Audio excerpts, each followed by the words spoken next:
Assalamualaikum warahmatullahi wabarakatuh. Perkenalkan saya Ferry Al-Fadli, mahasiswa Universitas Negeri Makassar, Fakultas Ilmu Sosial dan Hukum.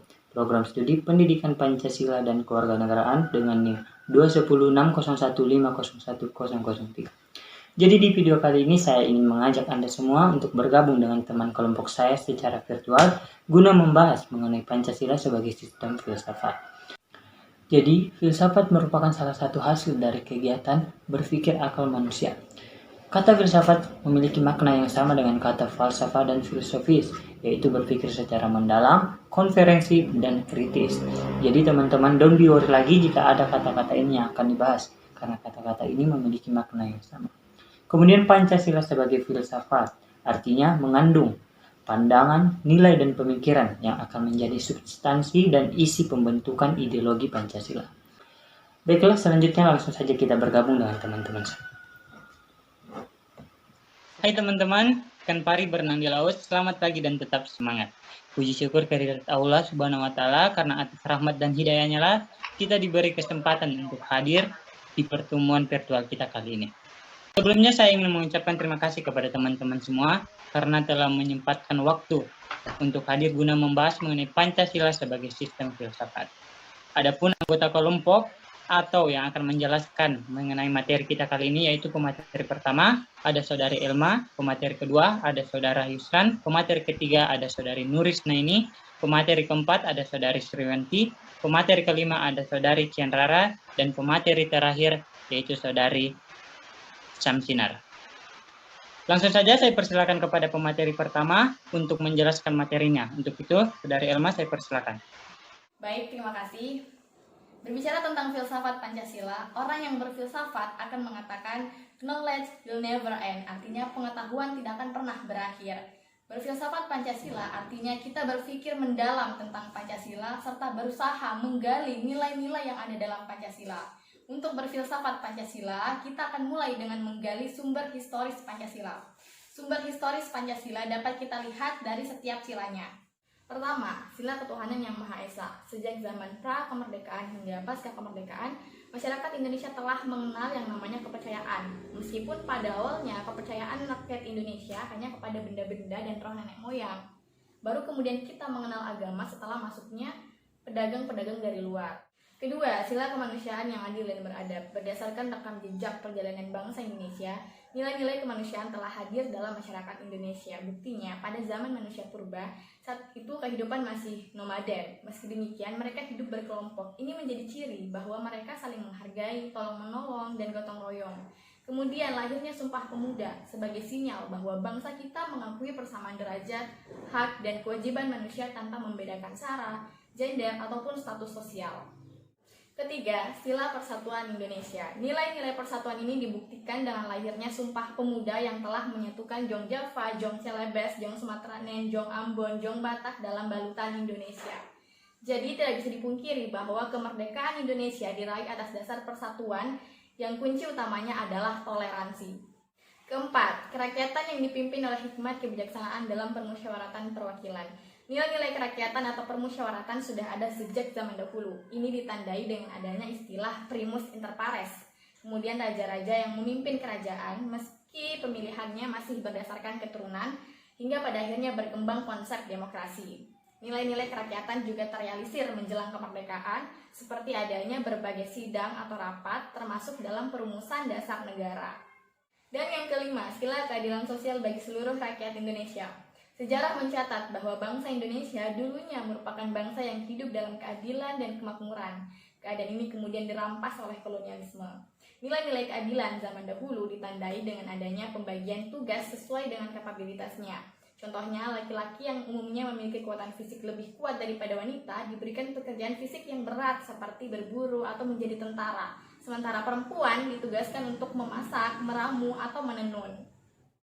Baik, itulah tadi penjelasan yang luar biasa dari Saudara Elma. Saya ucapkan terima kasih. Kemudian kita lanjut ke pemateri kedua yaitu Saudara Yusran. Kepada Saudara Yusran saya persilakan. Baik, terima kasih kepada moderator. Berhubung teman kita Muhammad Yusran kesehatannya masih terganggu, jadi saya minta izin untuk menyampaikan materinya mengenai sumber sosiologis dan politis tentang Pancasila sebagai sistem filsafat. Sumber sosiologis Pancasila sebagai sistem filsafat. Sumber sosiologis Pancasila sebagai sistem filsafat diklasifikasikan menjadi dua kelompok. Kelompok pertama merupakan masyarakat awam yang memahami Pancasila sebagai sistem filsafat yang sudah dikenal masyarakat Indonesia dalam bentuk pandangan hidup atau way of life yang terdapat dalam agama, adat istiadat, dan budaya dari berbagai suku di Indonesia.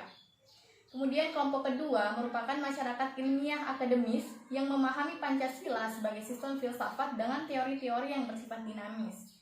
Pancasila sebagai sistem filsafat menurut Notonegoro merupakan satu kesatuan yang tidak dapat dipisahkan. Notonegoro menggambarkan sila-sila dalam Pancasila seperti hierarkis piramidal berikut, seperti di atas. Dari hierarkis piramidal di atas, dapat diketahui bahwa sila-sila dalam Pancasila itu saling mendasari dan didasari. Misalnya, sila pertama ketuhanan yang Maha Esa mendasari lahirnya sila-sila berikutnya. Sila kedua kemanusiaan yang adil dan beradab didasari dari sila ketuhanan yang Maha Esa dan kemudian mendasari sila-sila berikutnya, begitupun seterusnya. Kemudian sumber politis Pancasila sebagai sistem filsafat. Awalnya Pancasila merupakan konsensus politik yang kemudian berkembang menjadi sistem filsafat.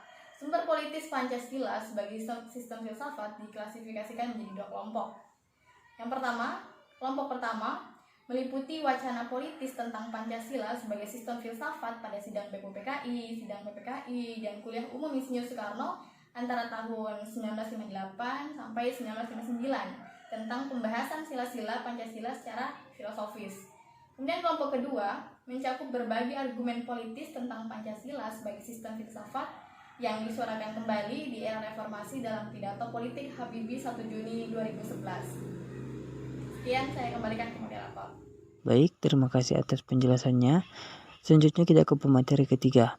Kepada Saudari Nursnaini saya persilakan. Baik, terima kasih atas kesempatannya.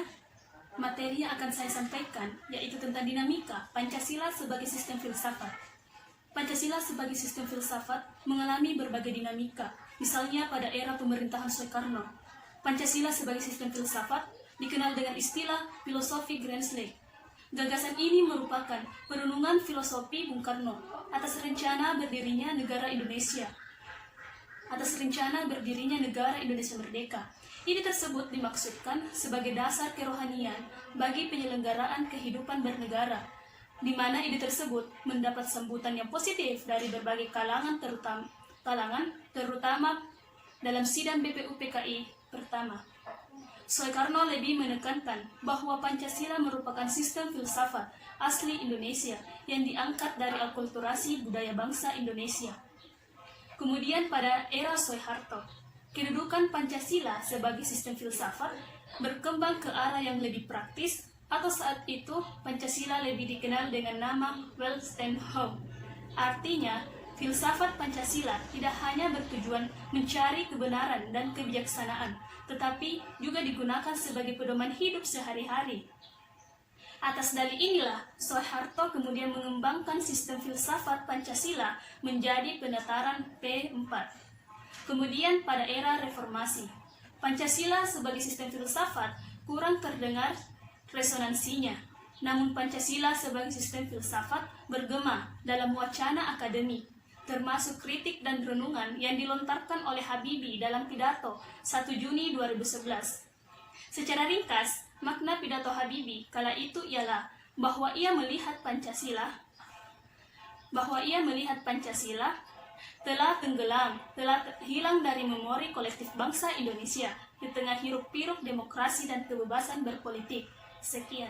Terima kasih atas penjelasannya. Selanjutnya kita ke pemateri keempat, yaitu Saudari Sriwanti. Kepada Saudari Sriwanti saya persilakan. Sebelumnya terima kasih atas kesempatan yang telah diberikan kepada saya.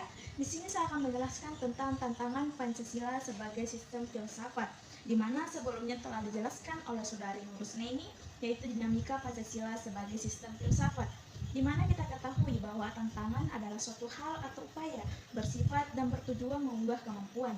Dan di sini ada beberapa bentuk tantangan terhadap Pancasila sebagai sistem filsafat, yaitu kapitalisme dengan komunisme. Di mana kapitalisme merupakan aliran yang meyakini bahwa kebebasan individual kepemilikan modal untuk mengembangkan usahanya dalam rangka meraih keuntungan besar-besarannya. untuk upaya mensejahterakan masyarakat. Bentuk tantangan kapitalisme ini terhadap Pancasila sebagai sistem filsafat berupa peletakan kebebasan individual secara berlebihan sehingga dapat melahirkan efek negatif. Contohnya itu seperti monopoli dan gaya hidup konsumerisme. Kemudian yang kedua adalah komunisme, adalah sebuah paham yang muncul sebagai reaksi atas perkembangan kapitalisme sebagai produk masyarakat liberal. Komunisme meyakini bahwa kepemilikan modal dikuasai oleh negara untuk kemakmuran rakyat secara merata. Bentuk tekanan komunisme terhadap Pancasila sebagai sistem filsafat berupa dominasi negara yang berlebihan sehingga dapat menghilangkan peran rakyat dalam kehidupan bernegara. Sekian dan terima kasih. Nah, itulah tadi penjelasan dari Kak Sriwanti. Selanjutnya kita ke pemateri kelima, yaitu Saudari Cendrara. Kepada Saudari Cendrara saya persilakan. Baik, terima kasih atas kesempatan yang telah diberikan kepada saya. Jadi, saya akan membawakan materi tentang esensi Pancasila sebagai sistem filsafat. Esensi Pancasila sebagai sistem filsafat terletak pada 5 hal. 1. Hakikat sila ketuhanan terletak pada keyakinan bangsa Indonesia bahwa Tuhan sebagai prinsip utama dalam kehidupan semua makhluk. Artinya, warga negara harus memiliki kesadaran yang otonom di satu pihak dan berkesadaran bahwa makhluk Tuhan yang Maha Esa yang kelak akan dimintai pertanggungjawaban atas segala tindakan yang telah dilakukan. Ini pertanda bahwa kebebasan selalu dihadapkan pada tanggung jawab dan tanggung jawab tertinggi adalah kepada Sang Pencipta. Yang kedua, hakikat sila kemanusiaan adalah manusia monopluralis yang atas 3 monodualis, yaitu susunan kodrat, sifat kodrat, dan kedudukan kodrat. Ketiga, hakikat sila persatuan terkait dengan semangat kebangsaan. Rasa kebangsaan ini terwujud dalam bentuk cinta tanah air yang dibedakan menjadi 3 jenis, yaitu ada tanah air real, tanah air formal, dan tanah air mental. Nah, tanah air real ini adalah bumi tempat orang dilahirkan, dibesarkan, bersuka, berduka, tempat menjalani pengalaman bersama. Yang kedua, tanah air formal.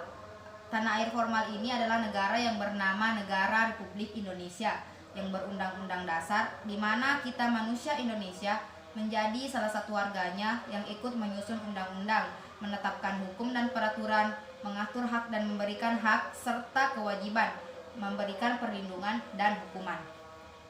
Yang ketiga, tanah air mental. Tanah air mental adalah tanah air yang tidak bersifat fisik dan teritorial, tidak dibatasi oleh ruang dan waktu. Tanah air ini lebih berupa imaji yang dibentuk melalui ideologi atau gagasan. Yang keempat, hakikat sila kerakyatan terletak pada prinsip musyawarah. Artinya, keputusan yang diambil lebih didasarkan atas semangat musyawarah untuk mufakat, bukannya membenarkan pendapat mayoritas dan acuh pada pendapat minoritas. Yang kelima, hakikat sila keadilan terwujud dalam 3 aspek, yakni keadilan distributif, legal, dan komunikatif. Sekian materi dari saya. Baik, penjelasannya sangat jelas. Saya ucapkan banyak terima kasih. Selanjutnya kita ke pemateri terakhir, yaitu Saudari Samsinar. Kepada Saudari saya persilakan. Baik, terima kasih.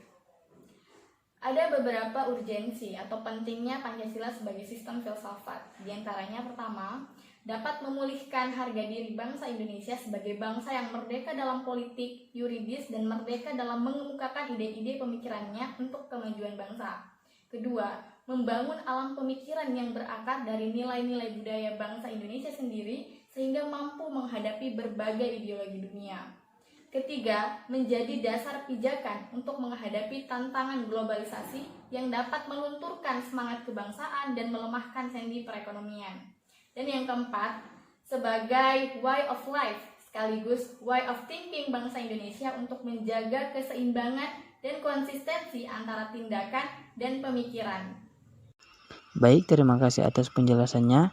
Nah, itulah tadi penjelasan dari masing-masing materi yang dibawakan oleh pemateri. Semoga materi kali ini bermanfaat untuk kita semua. Dan saya ucapkan banyak terima kasih. Sampai jumpa. Baik, itulah tadi penjelasan dari teman-teman saya mengenai Pancasila sebagai sistem filsafat. Pancasila merupakan kesatuan yang tidak dapat dipisahkan. Bagi bangsa Indonesia, Pancasila merupakan pandangan hidup negara dan bangsa Indonesia. Pancasila adalah realita masa lalu yang cocok untuk masa sekarang dan ideal untuk masa depan. Pancasila dikatakan sebagai filsafat dikarenakan merupakan hasil dari perenungan jiwa yang mendalam yang dilakukan oleh para pendahulu kita yang kemudian dituangkan dalam sistem tertentu di mana Pancasila menemukan hakikatnya sendiri yang dibagi menjadi 5 sila sesuai dengan kelima sila-silanya masing-masing. Baiklah, semoga materi kali ini bermanfaat untuk Anda semua. Saya akhir dengan mengucapkan wabillahi taufiq wal hidayah. Wassalamualaikum warahmatullahi wabarakatuh.